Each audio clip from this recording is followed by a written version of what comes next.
Welcome to the Veterans Impact Show, where our commitment is to help, hope, and healing of our veteran family and our nation.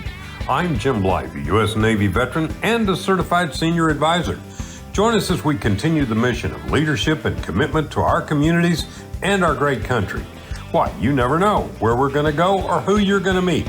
We invite you to join in, plug in, and share in what we do. This is your Veterans Impact Show. Well, great day to you. This is Jim Blythe, U.S. Navy veteran. Vietnam era. I'm an old guy, but I got to tell you, I've got one of the great leaders today to give us a tremendous lesson in leadership from the American Revolution. But before I jump into that, I want to say thank you to DBTV Network that puts us on Amazon Fire and Roku, and AUN out in California that does the same thing. And I got to tell you, we really appreciate. So share this program. Share this program with young kids too, because I think you're going to find it really, really interesting. Ladies and gentlemen, welcome aboard to Col John Antal. Very good friend, been on many broadcasts with me, probably the top military leader in the United States, in my opinion. John, welcome aboard, brother. Well, Jim, it was very kind of you, but hardly, as a retired colonel, I'm hardly the top military leader in the U.S., but I do keep abreast of military affairs, and I do a lot of speaking and writing about current military issues and also military history and our nation and leadership. One of the things, you've written a series of books about the 7 leadership lessons of, and the one that I have asked you to talk about, because we're coming close to the Christmas season, is the 7 leadership lessons from the American Revolution. This is really neat because in many cases, the history you put on here repeats itself. It's timeless. So, John, I'm going to just turn it over to you and say, brother, tell us about what happened at Christmas in 1776. Well, thank you very much, Jim. I'll tell you, we are blessed to have so many comforts today in our Christmas vacations. No matter how hard your life is, no matter what your problems are, when you think about the problems of 1776 and the birth of our nation, most of the problems you have would be mild and small compared to what they faced. Imagine that in 1775, we have to go back a bit. In 1775, the 13 colonies of the Americas were part of the British Empire.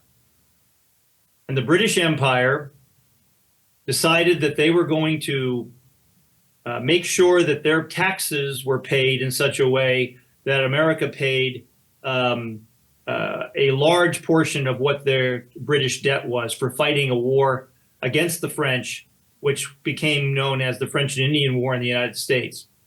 It was kind of the first big European war that was going on at that time between Britain and France, although they've been fighting for centuries against each other in different times, all the way back to the Middle Ages. But the United States decided, correction, there was no United States. The 13 colonies decided that the oppressive hand of their British leaders was getting a little bit too much. And we went through a series of situations where the British did not allow us to be represented properly in Parliament. They taxed us without our asking us and without getting anyone from the colonies to have a voice in what those taxes would be. And so there was general unrest in the 13 colonies, but particularly in New England, in the Boston area, in all of the Massachusetts area. And the British decided that they were going to bring their army in and teach us a lesson.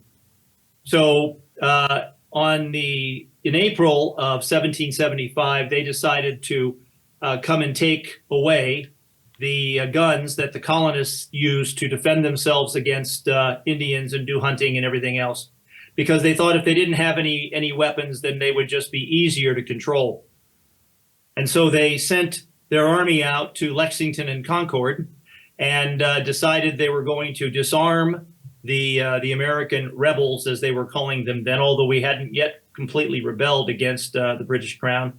The British were out to hang our leaders, John Hancock and Sam Adams, and they wanted to basically put their boot on our neck and tell us how to behave.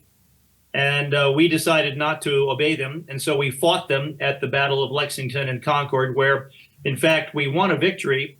The British came out initially and shot 8 of our guys at Lexington, and then we fought them at Concord, and we ended up with a major retreat of the British Army toward Boston, about 17 miles that they had to march back along a single road.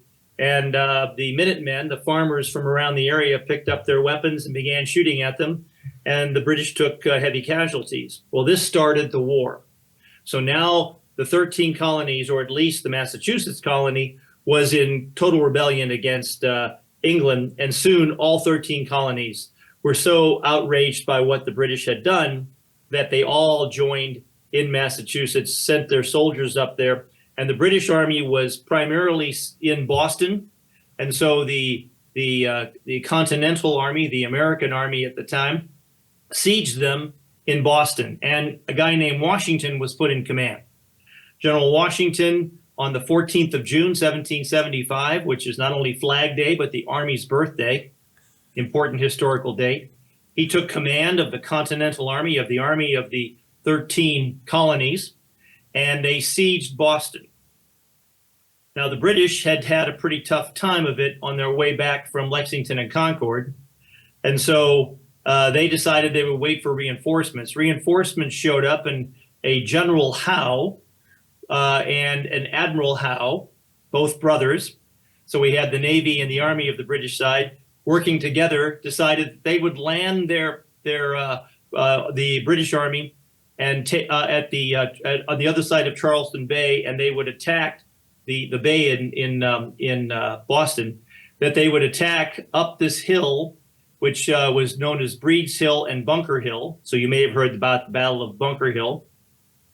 And they came up that hill 4 times against us, and 3 times we knocked them back down, but the 4th time they took the hill.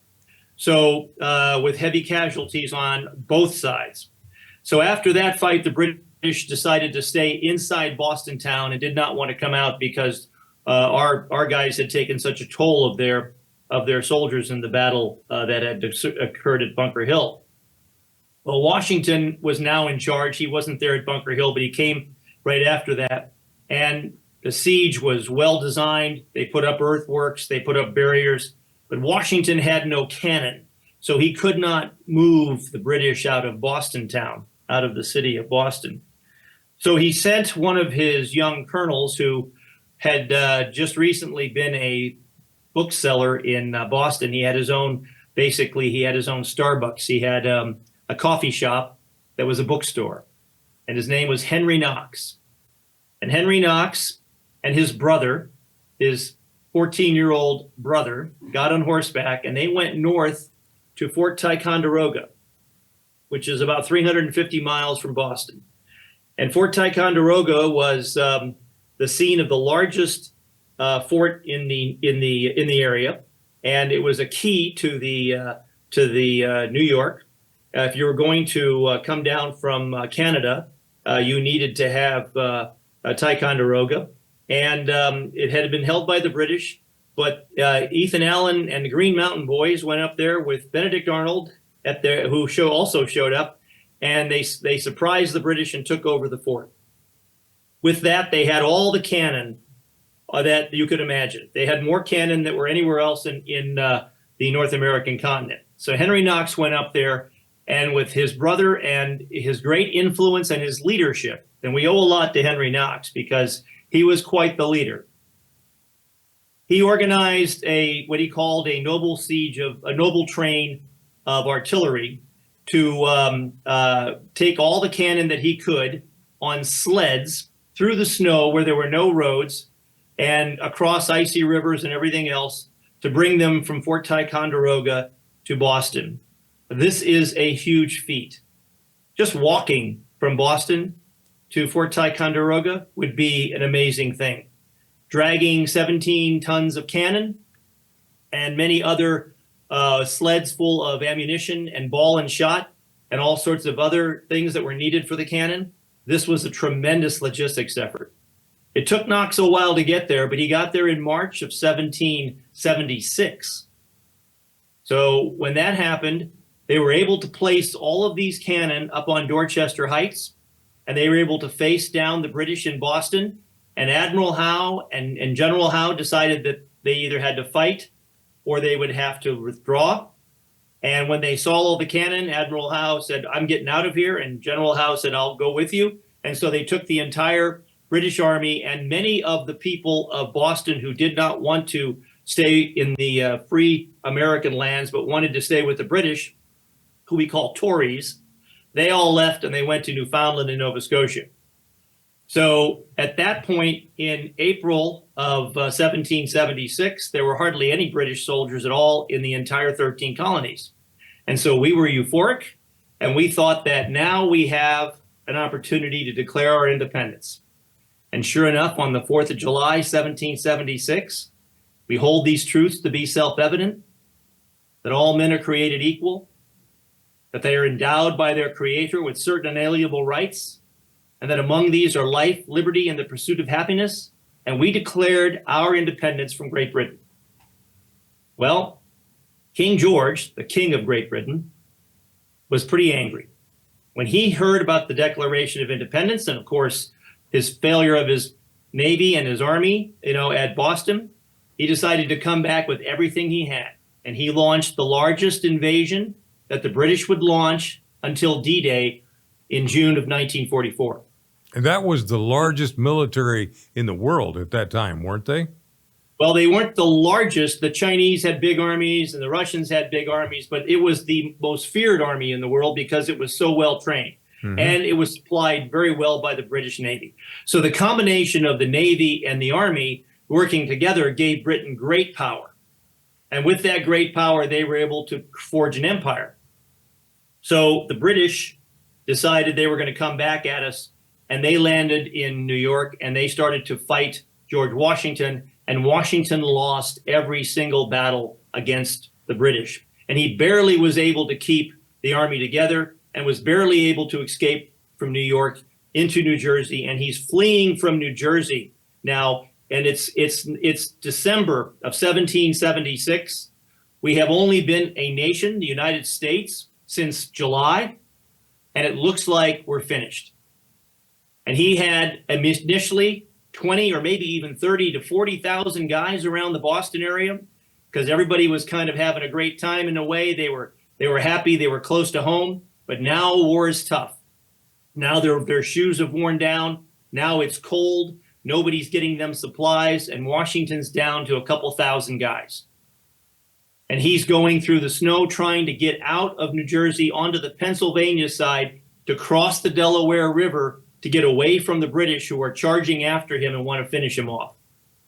And early, about mid-December, around this time, he's able to cross the Delaware River, seize all the boats in the local area, which gives him a bit of a respite because this means the British won't be able to follow him. And he gets over to the Pennsylvania side with his army. Now, there's two other forces that are out there. One is led by Charles Lee, and the other one is led by General Horatio Gates. Lee ends up getting captured by the British, but his forces are able to get through. About 800 guys make it to join Washington later. And Gates is able to show up just before Christmas Eve to hear Washington's plan. Now, at this point, Washington has lost every single fight against the British that have happened in the months since the British landed in August. And so they fought battles in New York. They fought battles, in Manhattan. They fought battles, in New Jersey. And now they're fleeing and they're on the other side, and they have this short opportunity to create a breathing spell. And what should they do? Now, the Congress is worried, the U.S. Congress is worried that no one can stop the British. So the capital was in Philadelphia, Pennsylvania, and the Congress decides that it is going to flee. So it goes to different places. It goes farther north, farther east, farther west. They basically disperse, and they send a message to Washington, and they tell Washington the following. They say, George, it's up to you. We don't know if you can stop these guys. It's up to you. If you think you want to negotiate, do your best. So here we are, December 1776. It's not yet Christmas. Our country is totally destitute from the British. The British have beaten us in every fight. We have very little hope on the horizon. And if American liberty is to survive, it needs a Christmas gift badly. And Washington, realizing that he has to turn the tide of events to the Americans' favor, that we have to actually win a battle, he decides to try to look for a place where he can fight. Now, not too far from where his army is camped is the town of Trenton in New Jersey. The Hessians, who are German mercenaries hired by the British, are some of the fiercest soldiers on the planet, and these guys are some of the best soldiers the British have. And there's a regiment of about 1,900 of them at Trenton. Washington only has a little over 2,000 guys. So what would you do? What would you do? I tell you what, you've got a really huge point, but I've read your book, so I know some of the answers. But I think one of the things that's really interesting is that they got Thomas Paine, who had gone to be just a foot soldier, but was a writer of quite a bit that had stirred people up to start with. He wrote a thing called Common Sense. Right. And he wrote a piece that really fired everybody up. Now, if you can imagine, they're out there in the snow. They're out there without decent supplies. Many of them far away from their homes, worrying about their families. This is a real tough situation. And what they did by first getting everybody involved was getting the word out. This is it. Do or death, do or die, win or die. We didn't, and I read that in your book, and I go, that was really the start, I guess, of social media getting people on board. And they did. Now, I'll tell you what, we're on board, but we're going to be right back after these words from our partners. Thank you so much, and stay with us, because John's got a great story to continue.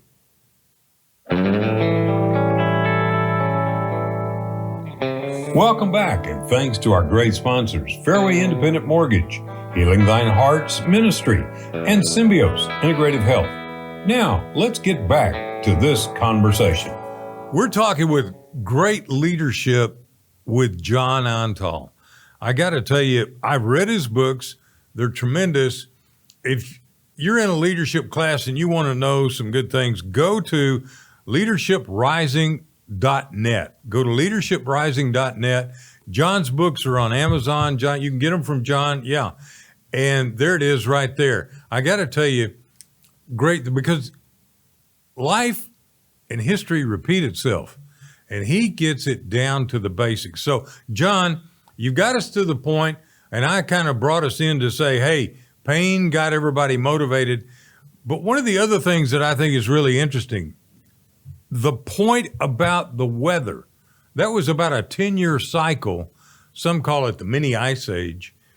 And we see pictures of the crossing of the Delaware with these big blocks of ice. People go, oh, that didn't happen. Yeah, it did. It did at that time. So please continue what you were going. Well, General Washington realized that he needed to get the entire army together, both in spirit and mind and body. And he had about only, again, over 2,000 men. Some say about 2,300. And most of these lads were 16, 17, 18 years old. Some of them were as old as 70. You know, they were a mixed bag of folks, but they had stuck with him the whole time. Others had run away. Others had surrendered. Others had gone home. But these had stayed with Washington. And one of the things he did was he got Thomas Paine to get involved in writing a short treatise called These Are the Times That Try Men's Souls. And it's called The American Crisis. And it's all about why we should fight. And it explains and lays out in very simple words why liberty is worth fighting for and why you should give everything that you can not to be ruled by the King of England and a dictator. And so Washington used this treatise to help the soldiers understand. It was read to the soldiers right before they crossed the river at the Delaware on Christmas Eve. Now, let me back up a point. General Gates, who I told you about a little bit earlier, General Gates, Horatio Gates, who really wanted Washington's job and had been sending letters off to Congress saying, hey, really, Washington's not very smart. I'm the guy you should pick to be in charge. And Washington, of course, hadn't won any fights lately, so there are people that were listening. But Washington needed everybody together to do this right. And Washington was able to get people to be very loyal to him, except for Gates and a few others. Well, on the day before Christmas Eve, so on the 22nd or so, he was having dinner in a house at McConkey's Ferry, which is right where they were going to make the crossing. And Washington had already made his plan. But Gates came in, and Gates came in rather late. So Gates came into this room, and Washington said, General Gates, I am so happy to see you. It is great that you're here. I'm glad your men are here. Would you like to have dinner with us? And Gates says, no, I'd rather not. And Washington says, okay, please, why don't you sit down and we'll talk about what we're going to do. So Gates had a seat, and he said, General Gates, what I intend to do is to take my army to cross the Delaware River on the night of Christmas. So on Christmas night, we're going to cross the river. We're going to get to the other side in New Jersey. We're going to march all the way to Trenton, and then we're going to attack the Hessians, the best soldiers the British Army has. We're going to attack them the early morning, the day after Christmas. So we expect that as the sun is rising, they will not be prepared for us. They will not be in their formations as they normally are, and that we will be able to surprise them before they ever get up. We're going to hit them at like 2 or 3 in the morning in the dark, and we'll hit them in the dark before they ever get up, and we will take them all and we'll win a fight. What do you think of my plan? General Gates paused for a second and looked at him and said, you don't want to know. And Washington said, please, sir, tell me. Gates said, well, first, General Washington, to win a battle, your soldiers have to go in one direction. They always seem to go in the opposite direction. Second, to win a battle, you need a leader. You, sir, are no leader. You don't know how to fight, so you are seeking annihilation. Should I go on? And Washington says, sure, go ahead. Now all his officers, Washington's officers, are at the table listening to this. And they're all sitting there aghast, wondering what Gates is going to say next. And Gates says, and you're going to attack the Hessians, the most feared, the most disciplined, the most horrible soldiers that we have ever fought against. And you think your rabble, your 16, 17-year-old kids and 60-year-old, 70-year-old men are going to be able to take the Hessians? You are out of your mind, sir. Washington says, that's enough. I understand what you want. I understand what you're saying. Here's what we're going to do. Alexander Hamilton, put your pistol on him. He leaves the camp tonight, but his men stay. And Gates turns around and says, how dare you, sir? He says, yes, and you leave with Alexander and you don't come back. And Alexander, if he doesn't leave, shoot him. Whoa. And he says, you wouldn't dare. And Washington says, try me, sir. Only try me. So what happens is Washington is able to have Gates's men, but Gates leaves and he flees in search of Congress so that he can tell everyone how bad Washington is. Washington gathers his troops together. Henry Knox is vital in the whole effort. They cross the Delaware River, but everything takes too long. Night river crossings take a lot of time. Especially his army, in the cold, in the snow, and they couldn't see. Initially, the weather was rainy all day. So these guys are in wool uniforms and they're soaked to the bone. And then it got very cold. And then the snow started to come in sideways and straight into your face. Oh, so had they to were be crossing horrible. The Delaware River. They couldn't see 5 feet in front of them. Had to be horrible. Well, we're going to take a break and bring you back to cold in Christmas. And I'll have a question for John when we come back. Thank you again for joining us, and share this with everybody you know. This is a lot of fun with John Antal, Colonel, U.S. Army, 30 years, a leader.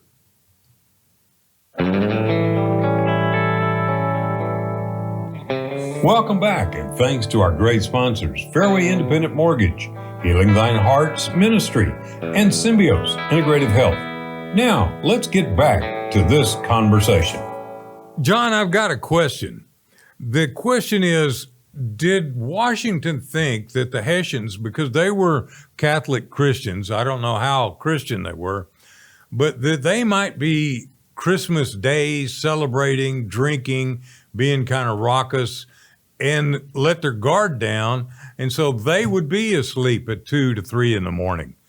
Was that part of his thinking of why to do it on Christmas Day?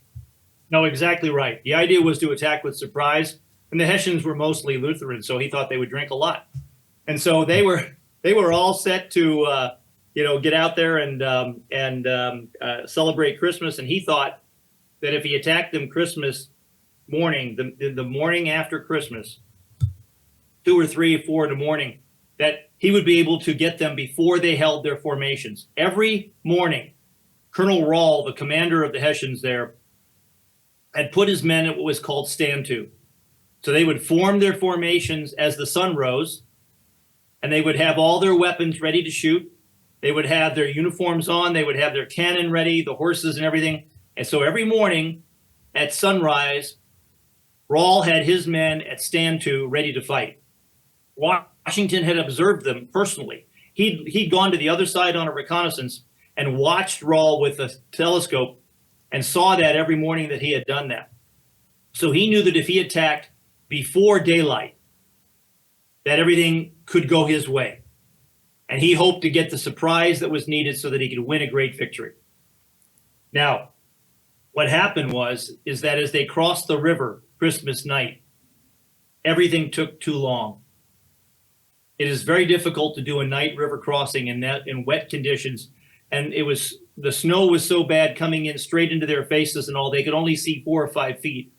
And so the guys rowing the boats, and actually they were using poles in the water to try to push them across, and oars. As they came across, it took a long time. And the entire army had to be moved across this river. And not only that, once the troops were across, then Colonel Glover, who was in charge of the boats, had to take the boats back to the Pennsylvania side and put basically planks on top of the boats so that the horses and the cannon could be brought across, because you couldn't win a war in those days without cannon. Cannon was king. If you had cannon, you could fight a battle. If you didn't have cannon, you were in jeopardy. So it took a long time to get all of this across. Logistics is tough, and river crossings are very difficult. And I've done many night river crossings, and I'll tell you, none of them go the way you want them to go. None of them go according to plan. So Washington is waiting, and he's waiting on the other side. And he was one of the first guys across with his group of Virginia infantry that used to always follow him, that he had personally recruited when the war started. And so you make a point. There he was on the New Jersey side. You make a point that he was out in front. He was leading his troops. He was, by the way, he was the last to leave the New Jersey side when they went to the Pennsylvania side, and he was the first across with his riflemen when they did the counterattack on Christmas evening, or the morning after Christmas. So All of this is happening, and they're waiting to get ashore, and they've still got 10, 12 miles to march. But it takes time to get everybody together, and they can't have any fires because they don't want to give themselves away. And so they're out there freezing in the cold. 2 soldiers die of hypothermia because they got totally drenched, and they just died. And so the rest of the army is brought across, and Henry Knox finally gets them there, and Glover is over there, and there's another general called General Greene who is there, and they go, "Sir, it's 3 in the morning. If we leave now, we won't make it before daylight. So we won't get the surprise you want, and we'll be fighting the Hessians while they're in formation with their cannon ready to fight us back. If you want, we can still leave and get out of here before the Hessians find us." So another decision point. Washington had to make a tough decision. Does he save the 2,300 men he has and go back and do nothing? Have a failed crossing that wasn't able to turn into a successful attack? Or does he carry on? Now, what was interesting was the challenge and password for the time was victory or death. Yeah. Victory or death. So Washington says, no, we're going to carry on. We're going to keep going. See, when you keep going, one of the leadership lessons is that if you stop, if you quit, it's over. And if Washington had quit that night on that morning after Christmas, 1776, there'd be no America today, because we would have been conquered by the British. And who knows how history would be different. But instead, Washington said, I'm going to continue on. We're going to keep going. Victory or death. And what he wanted to do was generate options, because he knew if he moved toward the Hessians, other things could happen. So they started to move toward the Hessians. And they're in a big column, and they're moving slowly on icy roads. The horses and the cannons are having trouble getting across. It's very bad conditions, and they're moving slowly. They come to a creek, and at this creek, there's no bridge. Now, normally a creek's not a big deal, but this was 6 feet straight down, 6 feet across, and 6 feet up, and it was filled with running water because of the rain and the sleet and the snow. Knox looks at this and says, "Sir, I can't get the cannons across this creek." And Washington looks at Henry Knox and says, "Henry, get your cannon across this creek."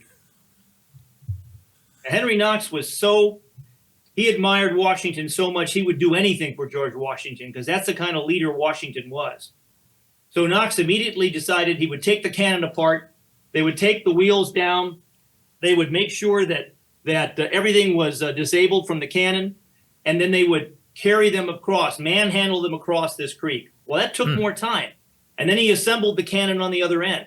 So you can imagine they had to take them off the caissons, move them through this creek, and then take them to the other end. So they did that. But more time was wasted. Washington continues to move on. And then suddenly, it's around 4 in the morning, 5 in the morning, about 5 in the morning, and suddenly horsemen approach. Well, Washington is thinking the worst. He's thinking the British know we're here, and they've sent cavalry or dragoons out to hit us. So quickly, the lead element there forms up with their bayonets forward, ready to repel cavalry. And through the fog, this horseman shows up and says, "Who are you guys?" And this guy says, "This is General Washington. Who are you?" The other guy says, "Sir, I'm captain of the militia here. It's great to see you. We didn't know you were here. We had a great time tonight. We went out and shot the Hessians up, got them all stirred up. They were all over the place. The Hessians are alert. We killed 3 or 4 of them." Washington's heart sinks to his ankles. He wanted surprise. He wanted to surprise the British, the Hessians here. And now this militia captain, unbeknownst to him, who had no orders and was operating on his own, doing what he thought was the right thing, decided on Christmas evening to go out and start shooting up the Hessians. So around 9 p.m., several hours earlier, he had his dozen guys out there shooting at the Hessians, and the Hessians had got so angry that Colonel Rahl had got his whole regiment together and were chasing these guys through the wet snow. Washington says, "Oh my God, they're all alerted. They're all awake." General Greene, General Knox, Colonel Glover look at Washington and say, all right, now what are we going to do? I mean, the Hessians know we're coming. They must know we're coming. Washington said, we carry on. We're still going to go forward. We're going to do this. We have to win this fight. So they all agree and they move out. Now they start getting close to Trenton and the sun is already rising. So Washington knows he now has to fight a battle if the Hessians are ready, with them already ready and ready to go. And he sends Greene with one force down to the right, and he goes up the other side. So they basically are coming around the town from two angles.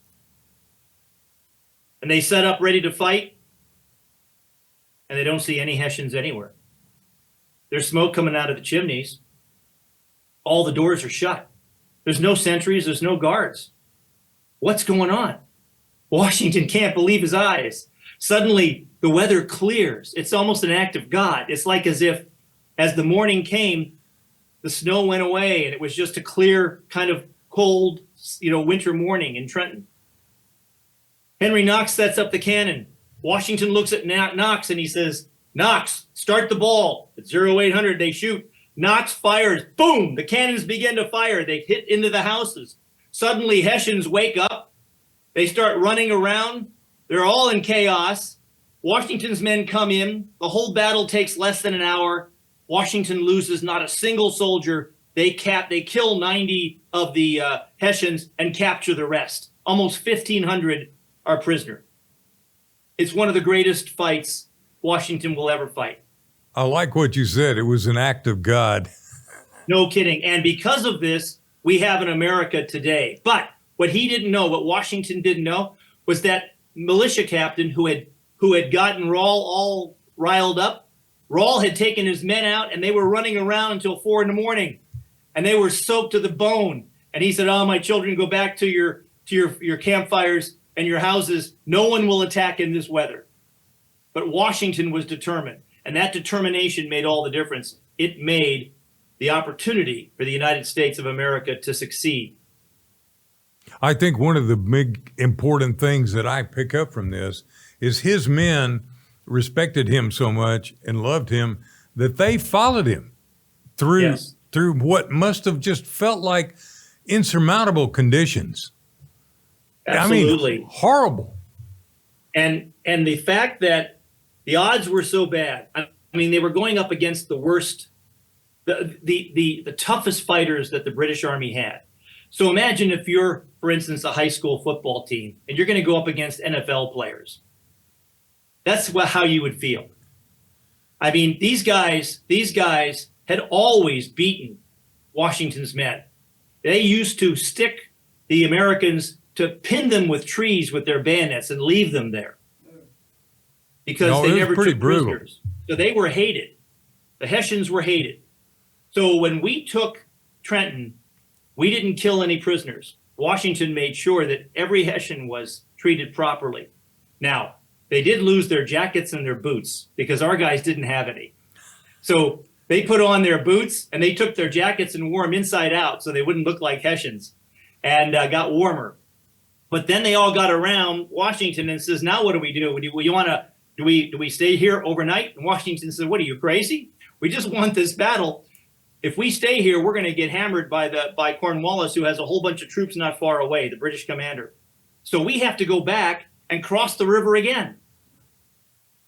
So they had to go back and do another river crossing through that ice, through the cold, to get to the other side. And now, with a whole bunch of Hessian prisoners and cannon and gunpowder and everything that Washington's army needed.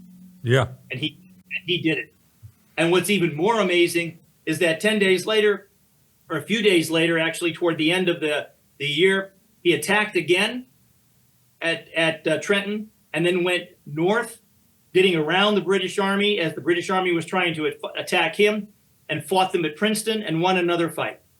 So within a 10-day period from the Christmas morning, the day after Christmas, to the first of the next year, early next year, Washington won 2 fights against the British, once against the Hessians and once against British regulars, and this electrified the whole country.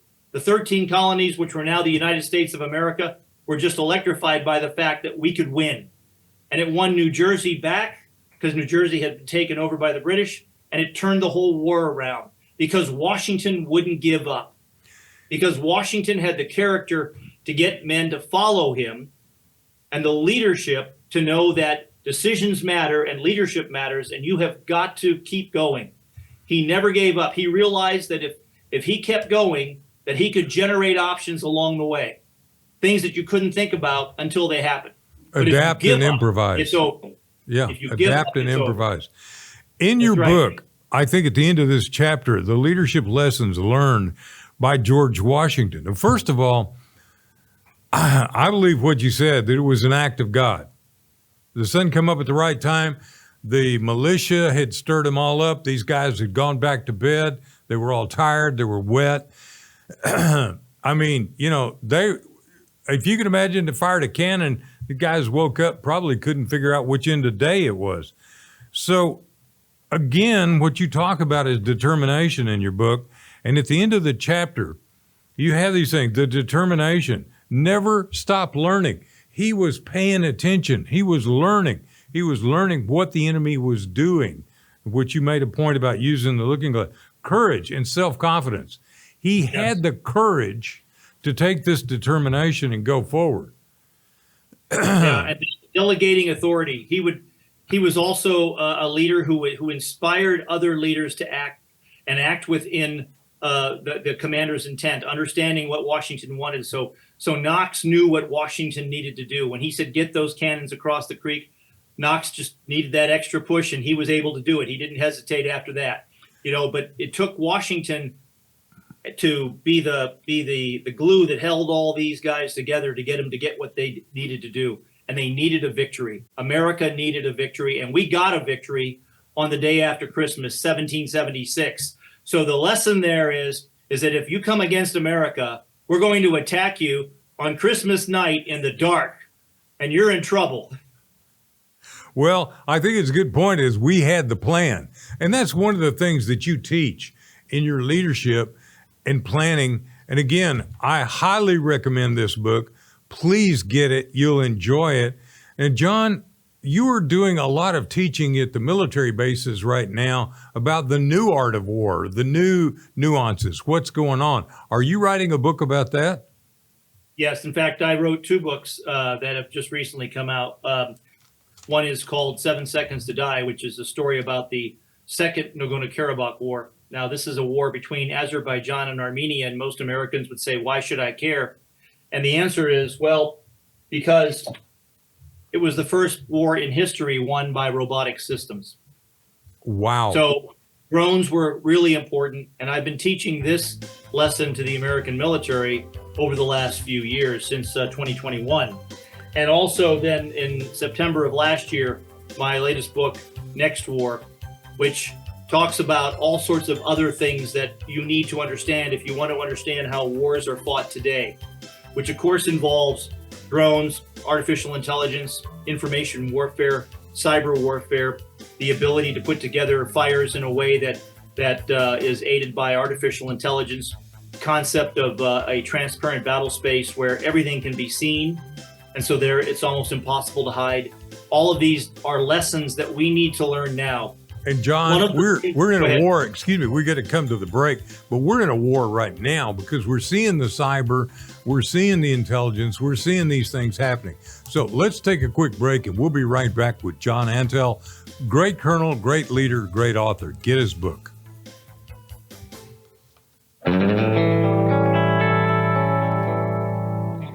Welcome back, and thanks to our great sponsors, Fairway Independent Mortgage, Healing Thine Heart's Ministry, and Symbios Integrative Health. Now, let's get back to this conversation. Well, this is our Christmas program for the year, and I've done it for so many years. It's always interesting, and we always learn. I do have a couple of special things. I really need to thank Fairway Independent Mortgage for being my company that I work for. My NMLS number is 311548. Theirs is 2289. We're 350 Cedar Sage in Garland. If you've got a problem, I'm a certified senior advisor. If you want some help, any area of senior care, you just give me a call. I'm also very involved with the VA, very involved, as you can imagine, in all kinds of veterans affairs and veterans opportunities. And I got to tell you, I want to thank Symbiose Integrative Health for what they do, and especially Healing Thine Heart's ministry. Hey, guys, I got to preach for Cedric yesterday. Talk about fun. Give a guy a microphone and he'll run away with it. Trust me. And I did. Now, John, finishing up, this is really great to what you've talked about in the first Christmas of the United States. We're going to have a pretty good Christmas this year, too, in my opinion. What do you think? Well, I hope so. There's a little bit of danger between now and January 20th that we need to be aware of because our enemies are out there. But I see good things coming very soon. So I'm looking forward to a new era. Leadership matters. Leadership makes a huge difference in everything, in every walk of life, but particularly that of a nation. As you could see with George Washington, we would not have an America today without George Washington. His courage, his conviction, his determination, his leadership, and his foresight. He had foresight, and foresight is the ability to solve problems in the short term and create solutions for the long run. We need leaders with foresight. I think we have them now, and I think we're going to get that in the years ahead. But what we have to do is consistently grow leaders at every level. So no matter what organization you have, be it a church organization or a school organization or a government or the military or in business, you need to grow your leaders. And if you think that you're going to grow your leaders without a plan, without an effort, well, good luck. It takes energy, it takes time, it takes, a leader teaching leadership to understand what is needed so that everybody can grow.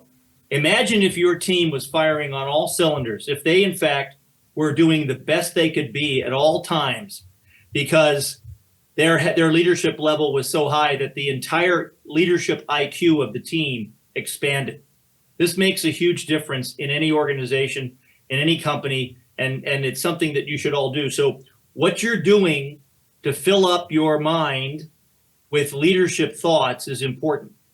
How many books have you read this year?